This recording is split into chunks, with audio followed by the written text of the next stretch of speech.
boss. Hello there. Yes, welcome back to Starting Up with Virtue Zone. Georgia Tolley here, and keeping me company in the studio, my co-host Paul Bryson, Managing Director of Virtue Zone. But we're not the only people here, are we, Paul? No, we're having great conversations off air as well, right? It never seems to stop. Yeah, let's bring those on air because we're talking about communication skills that every business leader needs. You know, we set the premise. The fact is that much as you might wish that you can just hide behind your screen, be a keyboard warrior, actually nowadays, if you're going to be a top leader, you need to be out and about and presenting your, ethos to a certain extent, you know, presenting your company. Still with us is Maher Elusini. He's our expert for today. He's an executive leadership communication strategist, an advisor of CEOs, an author and creator of the MAHER System, which we are going to find out about pretty much now. Before the break, we were talking about why communication's no longer a soft skill. But now I want to get into the practicalities. Let's talk about frameworks, because I know that you are quite big on structuring how to become a better speaker. You know, so what are communication frameworks? How do they help us be better on stage, be better in front of a camera? Yeah, and I think I'll just add a small point before we get into the frameworks. I think with AI here, it is exposing all the leaders because you can create slides, 48 hours, you're ready to go, except you can't deliver. Because you didn't write it, so you don't know it inside out. Yes, yeah. So how do we fix that? Like, what's the solution, which is the framework? So over my last 10 years, I've given over 500 speeches, keynotes, and I discovered 5 fundamental pillars must exist for you as a leader to speak with power, with confidence, with clarity, to influence. And that is, first, you got to master your mindset, right? Calibrate, upgrade the mental model. It's like a software update, like your iPhone. We all do software updates, but when's the last time did you update your software in your mind to actually speak like a leader? Second, you have to realize that you must connect with the audience. Letter A, right? So you have to have audience connection. It's about them. How can you give them value? How could you enroll them towards your journey? Then you got to harness stories. We talked about that backstage, right? So important. Find data, facts, numbers, all important. However, you have to storify that and bring it to life. Then you got to have the executive presence, which is another strong fundamental pillar that we discussed earlier, which is the body language and the vocal variety, the eye contact, the stage choreography, the pause. All that brings your message to life. And finally, you must remember that if you give a presentation, it is best that you are remembered because you resonated, which is the letter R. How diabolical it is to attend a seminar or a conference, a leader speaks, and then you just forget everything they said. There was no call to action, there was no challenge. You didn't leave me better than you found me as an audience member. So I found that all these things must come together. They all cross-pollinate, they all mesh together, which now we call the MAHER System. It happens to be after my name, which I'm very grateful for. But it's those are pillars that you must master before you knock it out. Yeah, brilliant. And I think that often founders have to explain quite complex businesses and opportunities quite quickly. They don't have a long period of time to deliver that. So how do you simplify without kind of dumbing it down? Well, great question. I'll challenge your leaders. I'll challenge your individuals to remember one thing. You are experts in what you're doing.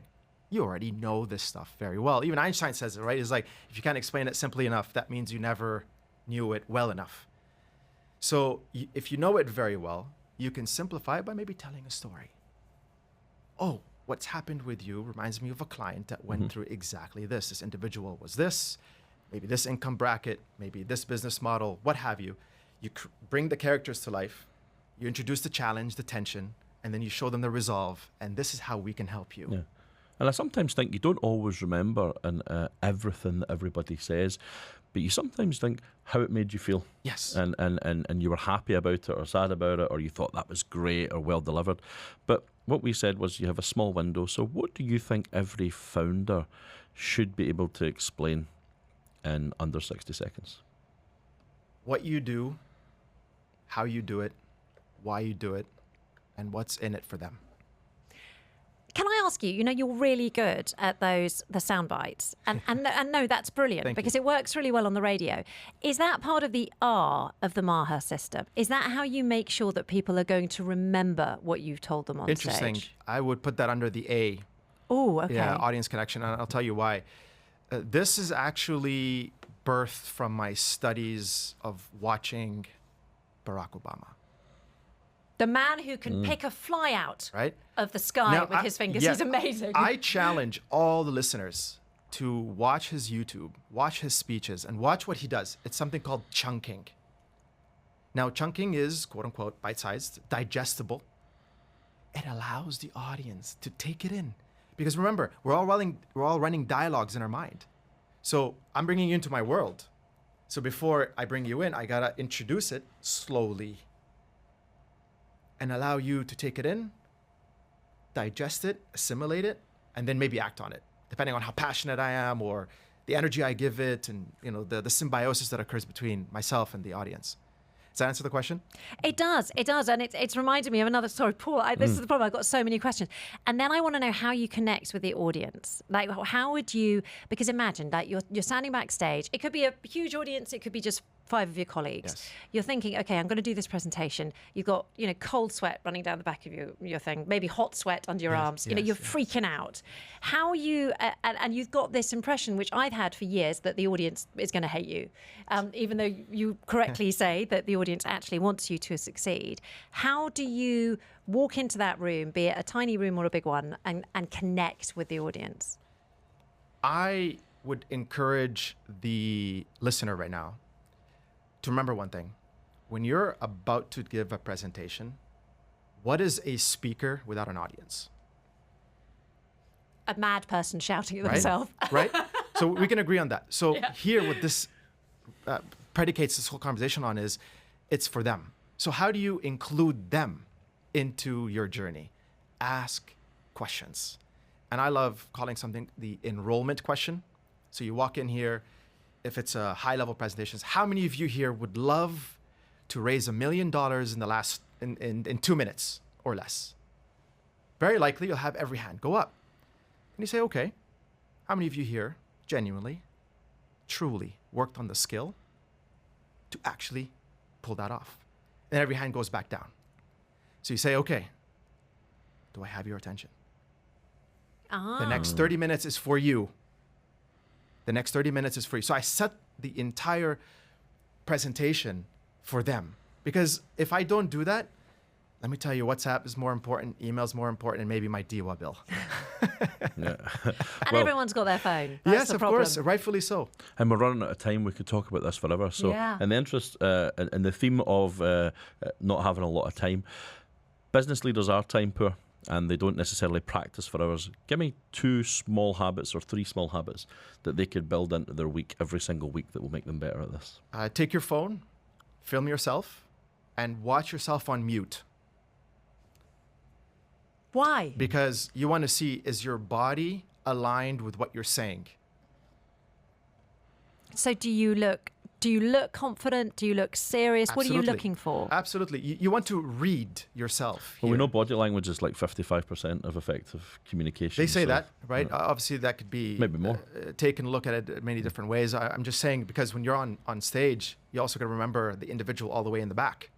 Can they see what you're saying besides what they can hear? So that's the first thing I would say. And something I used to do back in my heyday was I would record voice notes. And then I would go for these long walks in the cold, and I would listen to my tonality. That's the hardest exercise because nobody likes their own voice. But until you get acclimated and develop a better relationship, I think that's where things can start to unfold for you. And then, of course, get advisory if all fails. I was going to challenge that there, Georgia, and say Tom Urquhart likes his own voice.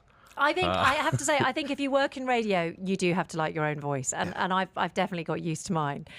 We've got like 10 seconds. Yes. One communication habit that separates strong leaders from average ones when it comes to speaking.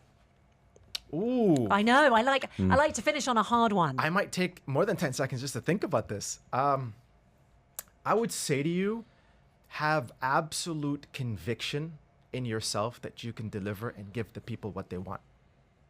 Perfect. Brilliant. This is why you earn the big bucks, sir. I asked for 10 seconds and you gave them to me. It's been an absolute pleasure being in Pleasure's all conversation mine. with you, sir. Maher Elusini, Executive Leadership Communication Strategist, advisor of CEOs, author and creator of the MAHER System, which he's just been kind enough to give us for free. Thank you very much Pleasure's indeed. all mine. It's Pleasure. been awesome. And if you are listening to this and you missed the beginning, remember you can always download the Starting Out podcast from all good podcast platforms. Up next, we are going to go into our next fabulous guest. We're going to be joined by Luke Mind Power. Now, he is an international motivational speaker. He's a life coach, a podcast host, and an entrepreneur with a following of more than 4 million people. We're going to be talking about confidence, self-worth, emotional resilience, ultimately how to be a better leader. If you've got any questions, you know that you can get in touch on 4001. That's our text, or you can WhatsApp us on 04871 5500. This is Starting Up with Virtue Zone on Dubai 103.8. I'm Serena.